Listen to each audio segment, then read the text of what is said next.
अमावस्या के दिन आपको लगता है कुछ ना कुछ तकलीफें लग रही है, तो एक पीपल का पत्ता ले लो, उसके ऊपर एक कपूर का टुकड़ा ले लो, सारे घर में घुमाकर उसको दरवाजे के बीच मध्य में जलाकर रख दीजिए, थोड़ी सी देर जला दीजिए। 20 से 25 मिनट के अंदर स्वयं गुरु बाबा कहते हैं, राम सुनो, यदि कोई आरती में पूजन में घर में एक कपूर का टुकड़ा आरती के बाद में जब समर्पित करेगा तो उसको अश्वमेध यज्ञ का पुण्य प्राप्त हो जाएगा। अश्वमेध यज्ञ के पुण्य को पाने के लिए कपूर का टुकड़ा आज भी आरती में जलाया जाएगा, आज भी एक कपूर का टुकड़ा सुख का।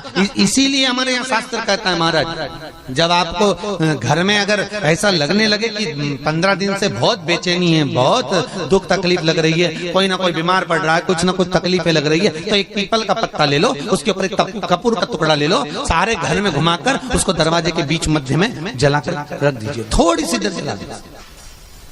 20 से 25 मिनट के अंदर मकान में एनर्जी वापस आ जाएगी, उस भवन में एनर्जी वापस प्राप्त हो जाएगी।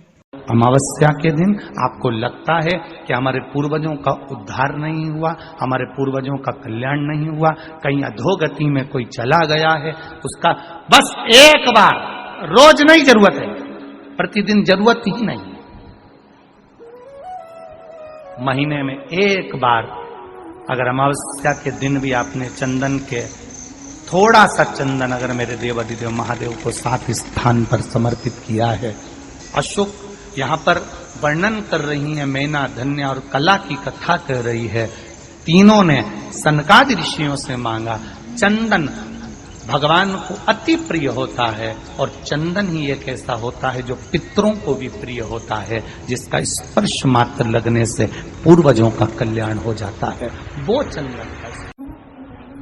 7 स्थान शिवलिंग के बताए हैं, जहां पर भूल से भी अगर कोई चंदन की उंगलियां लगा देता है, 7 स्थान ऐसे हैं जहां चंदन की मात्र उंगलियां लगा देने से ही शिव पितृलोक के पितरों को मुक्ति प्रदान करके वैकुंठ लोक का निवास दे देते हैं। 7 स्थान,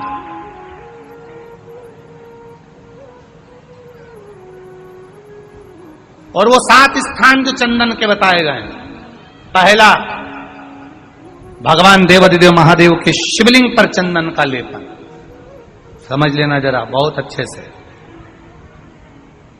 आपको लगता है स्वप्न में कोई मुर्दे दिख रहे हैं, या कोई जल रहा है, या कोई मर रहा है, या कोई चला गया है, ऐसा भय लगता है, बच्चों को मानी भेजूंगी ऐसा हो जाएगा, पति को मानी भेजूंगी ऐसा हो जाएगा, कोई हमारे कोई गलत तो नहीं कर रहा है, आपको लगता है। 7 स्थान चंदन के बताएं महाराज। पहला शिवलिंग,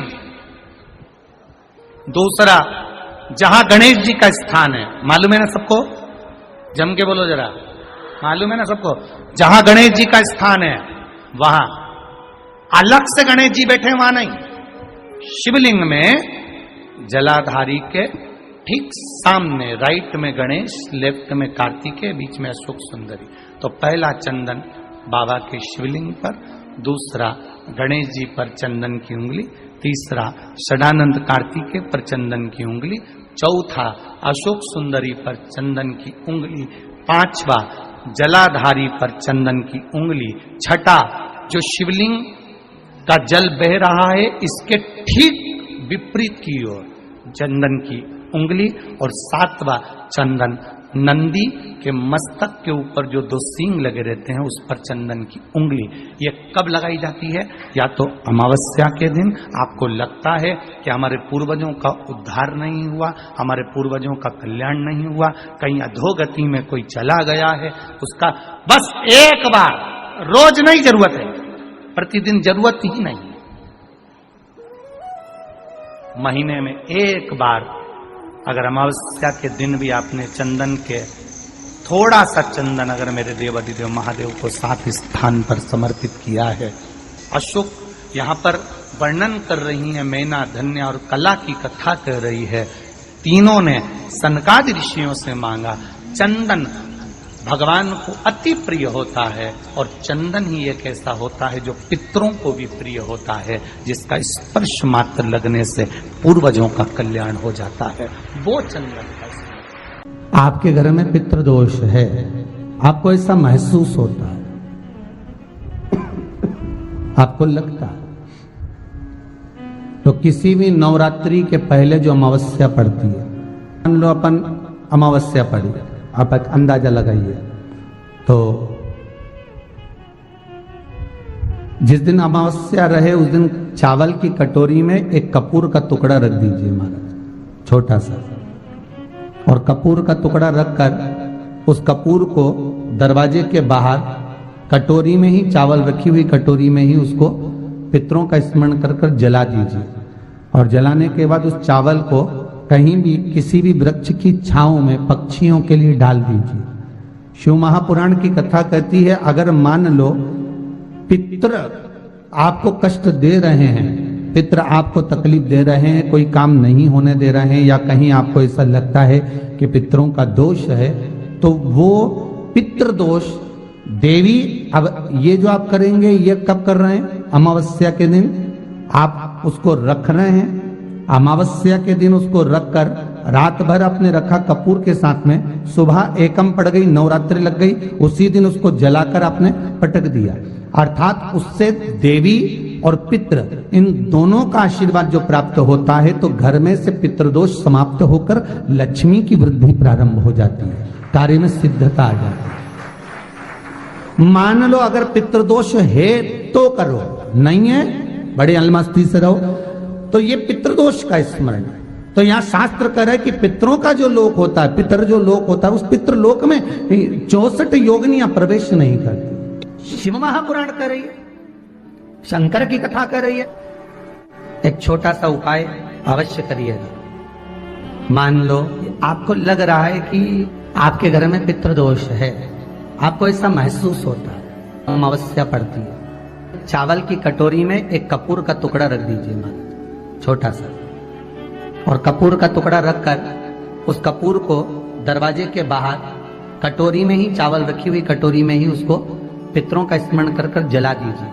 और जलाने के बाद उस चावल को कहीं भी किसी भी वृक्ष की छांव में पक्षियों के लिए डाल दीजिए। शिव महापुराण की कथा कहती है, अगर मान लो पितृ आपको कष्ट दे रहे हैं, पितृ आपको तकलीफ दे रहे हैं, कोई काम नहीं होने दे रहे हैं, या कहीं आपको ऐसा लगता है कि पितरों का दोष है, तो वो पितृ दोष देवी, अब ये जो आप करेंगे ये कब कर रहे हैं? अमावस्या के दिन आप उसको रख रहे हैं, अमावस्या के दिन उसको रखकर रात भर आपने रखा कपूर के साथ में, सुबह एकम पड़ गई, उसी दिन उसको जलाकर आपने पटक दिया।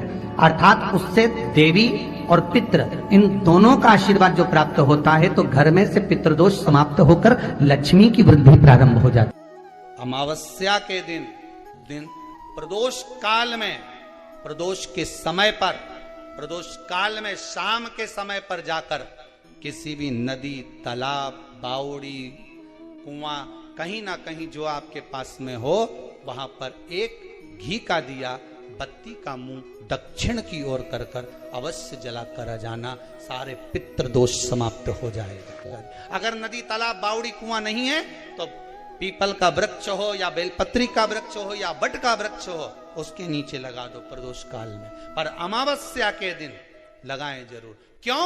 क्योंकि अमावस्या 16 दिन तक पितृ मृत्यु लोक में आने के बाद में भोजन ग्रहण करते हैं।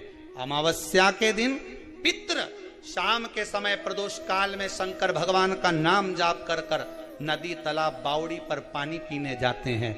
वहां से जल का आचमन कर कर पितृ अपने लोक को चले जाते हैं प्रदोष काल के समय पर। इसलिए प्रदोष काल में जलाशय के पास में बावड़ी, कुआं, नदी, तालाब के किनारे पर दिया लगाया जाता है दक्षिण की ओर मुख कर कर बत्ती का, तो पितृ आशीर्वाद देते हुए जाते हैं कि फलो फूलो, आगे बढ़ो, उन्नति करो, तरक्की करो। ये पितरों का आशीर्वाद रहता है, पितरों का वर रहता है।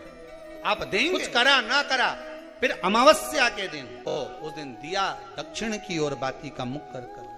7 स्थान ऐसे हैं जहां चंदन की मात्र उंगलियां लगा देने से ही शिव पितृलोक के पितरों को मुक्ति प्रदान करके वैकुंठ लोक का निवास दे गए। 7 स्थान, और वो 7 स्थान जो चंदन के बताए गए। पहला, भगवान देवाधिदेव महादेव के शिवलिंग पर चंदन का लेपन। समझ लेना जरा बहुत अच्छे से। आपको लगता है स्वप्न में कोई मुर्दे दिख रहे हैं, या कोई जल रहा है, या कोई मर रहा है, या कोई चला गया है, ऐसा भय लगता है। बच्चों को मानी भेजूंगी, ऐसा हो जाएगा। जिनके यहाँ पितृदोष होता है, काल सर्प दोष होता है, वास्तु दोष होता है, उनको ज्यादा कुछ नहीं करना होना।